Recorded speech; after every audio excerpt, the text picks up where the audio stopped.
this is going to be my final video to conclude like that one series I was talking about. I may revisit it later. I might show screenshots of things later at a different time if it becomes relevant again.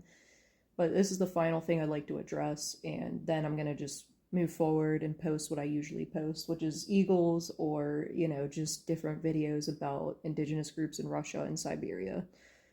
But this was one that I really overlooked at the time, and people have kind of revisited with me and said, like, this wasn't really cool and this was sort of disrespectful. There was an event where I would share my survivor story. The survivor story, if you want to know what I'm referring to, is pinned to the top of my page and it says my story. And I had an opportunity to share that exact same story publicly with an event through like a shelter that I go to for therapy and for advocacy and help. And the whole premise of the event is for survivors to share their stories and to kind of, share what happened and to have like a community and solidarity. And then there were bands that would play. But the event was $5.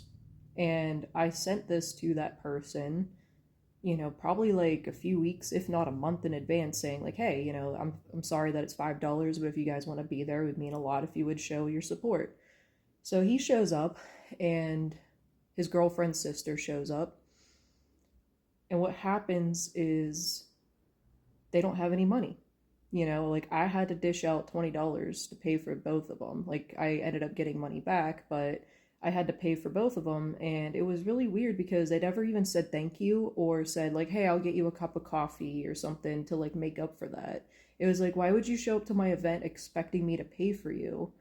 Like, what happens if I didn't have any money to bring you in? What would you have done? Would you have just left, or would have you flipped out on me? Like, I don't know what the outcome would have been, but it was just really sideways to do that to someone. Like, hey, I invite you to come out here. You say you would, and then here I am paying for you without even appreciation. But that's not where it ended. So we sat at the middle table because I was the third speaker. My partner was with me as well. He paid for himself, no problem. We were sitting in the middle table, so we were surrounded by people all across the room. And mind you, this is like a event about domestic violence, maybe rape, maybe trafficking. You don't know. It's a survivor's story. And they're like, haha, penis, haha, boobs, like talking inappropriately, like as if it's a middle school lunch table at a very serious event.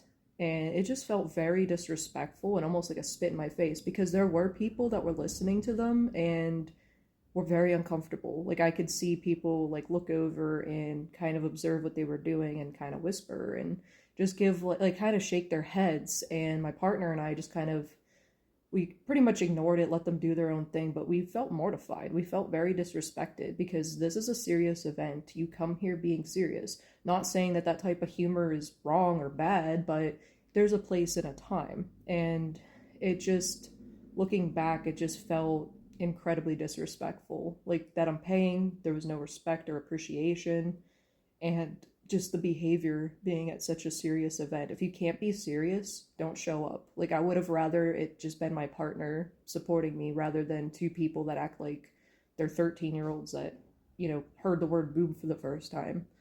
But yeah, that was something that I needed to vent about and really just highlight like that's not cool.